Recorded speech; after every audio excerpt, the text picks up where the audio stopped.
Hi అండి, అందరికీ నమస్తే. ఈరోజు డైజెషన్కి ఎంతో హెల్ప్ అయ్యే జీరా రైస్ ఎలా చేయాలో చూద్దాం. ఇది చాలా సింపుల్ అండి.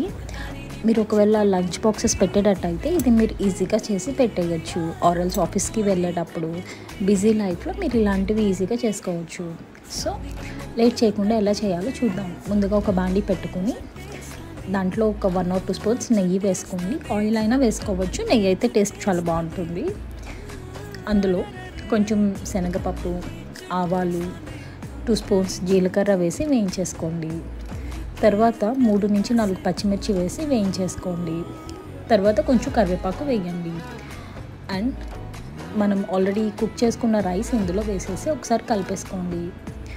తర్వాత లాస్ట్లో కొంచెం పసుపు మరియు ఉప్పు వేసి ఒకసారి మొత్తం కలిపేసుకోండి. అంతేనండి, ఎంతో ఈజీ అయిన jeera rice ready. Thank you. Please subscribe.